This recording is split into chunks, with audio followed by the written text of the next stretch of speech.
13 great people. What a horrible day it was.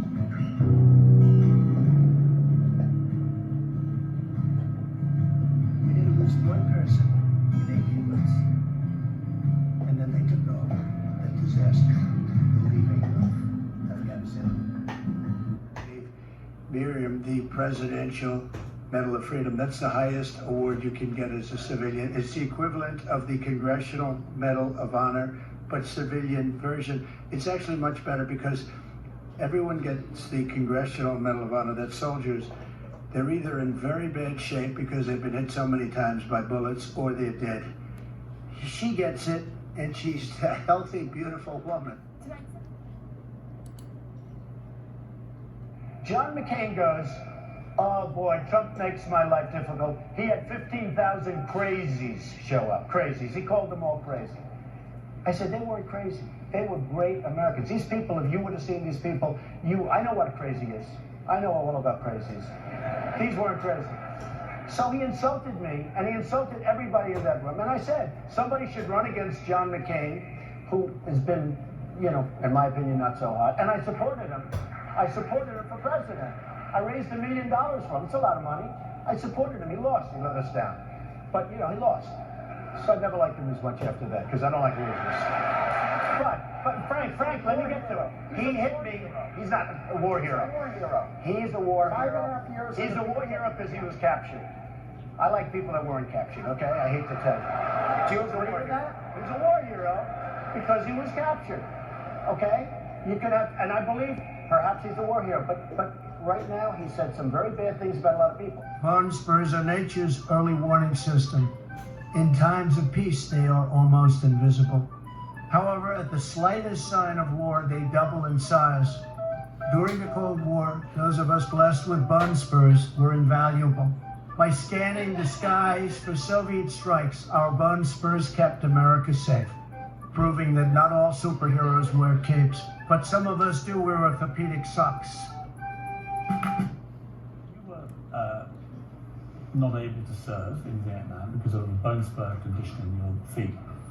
Do you wish you'd been able to serve? Would you like to have served your country?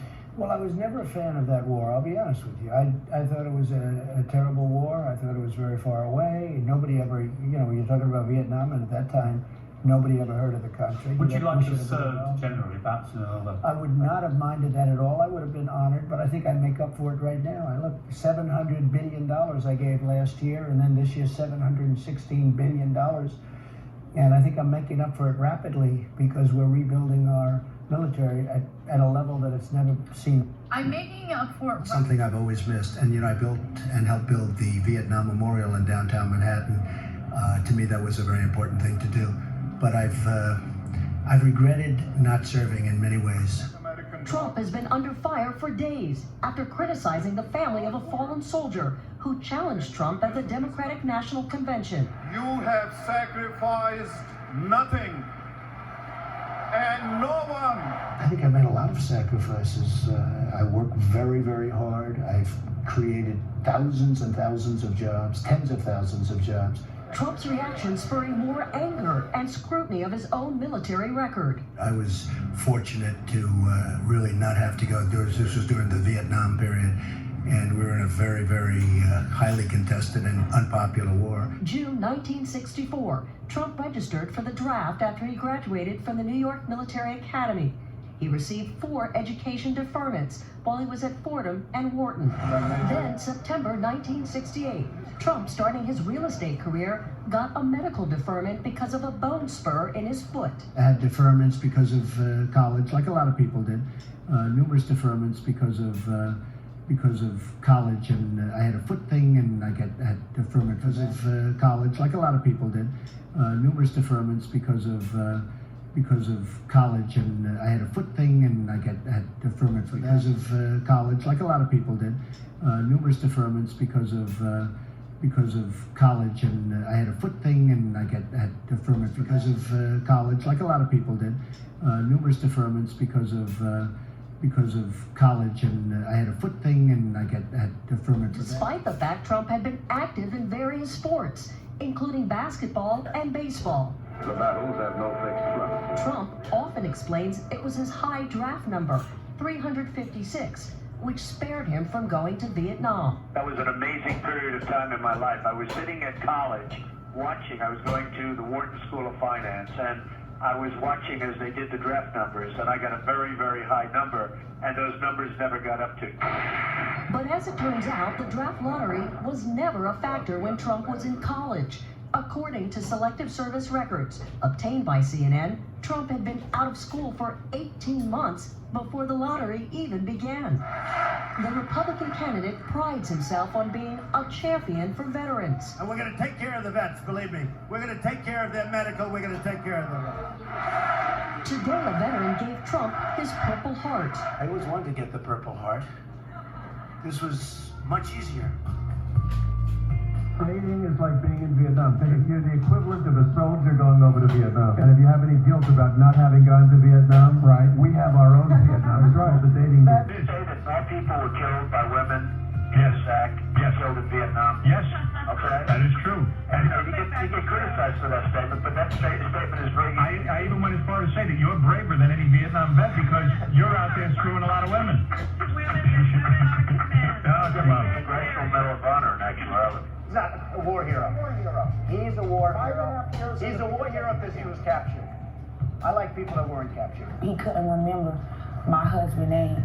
The only way he remembered my husband's name because he told me he had my husband report in front of him. And that's when he actually said, La David. You know, something very nice just happened to me.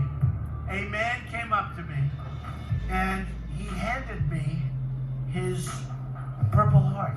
And I said, man, that's like big stuff. I always wanted to get the Purple Heart.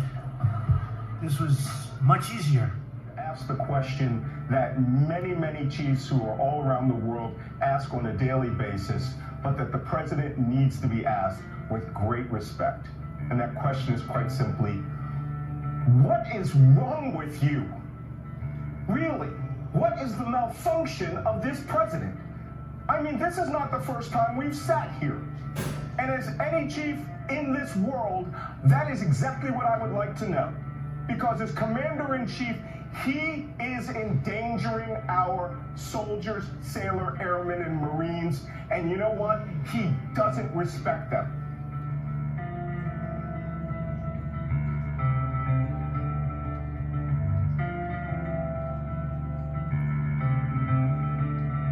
Well, I find it entirely plausible.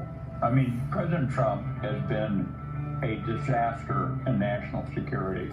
And this thing is so widely reported, I find it very credible, particularly the comment to General Kelly, standing at his son, a Marine officer killed in action in Afghanistan, and essentially asking what's in it for them, or disparaging the Marines killed in Belleau Wood in World War I. 118,000 of our soldiers went over and fought to save democracy in France and the UK. Just simply astonishing. He is a man of many fears, I think. Fear of service, fear of disfigurement, fear of death. And he literally can't understand the millions of veterans who have stepped forward to fight and defend this country without reward, monetary reward, or for medals, but simply to protect our Constitution, our way of life. Well, I wish I could say I was surprised, but I'm not surprised. You know, when I went through basic training in the Army, they taught us Army values, and then those are loyalty, duty, respect, selfless service, integrity, and personal courage. Has anybody ever seen Donald Trump exhibit any of those values at all?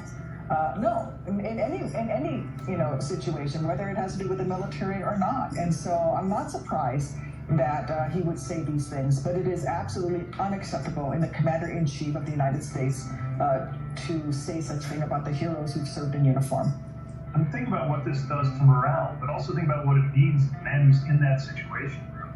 Perhaps making decisions we don't even know about concerning those who have been captured actually harbors these attitudes, some of which we've known about for some time, by the way. This just brings it to a new level.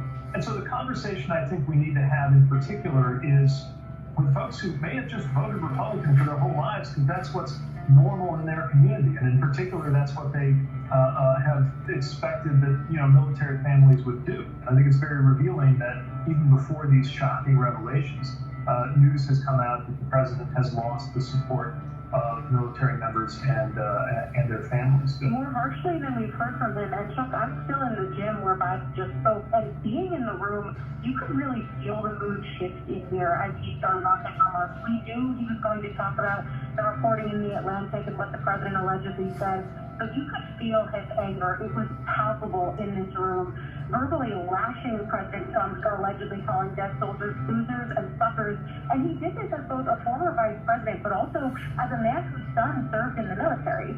He then pointed out that while these comments are just reported, he pointed then to things that Trump himself had said, openly disparaging, for example, the late Senator John McCain. Biden also took several questions on this, saying he's never been so disappointed in his whole career, making really emotional appeals about this, and even asking reporters rhetorically at one point, how would you feel if you had a kid overseas or were a Gold Star parent? Bone spurs are nature's early warning system. In times of peace, they are almost invisible. However, at the slightest sign of war, they double in size. During the Cold War, those of us blessed with bone spurs were invaluable.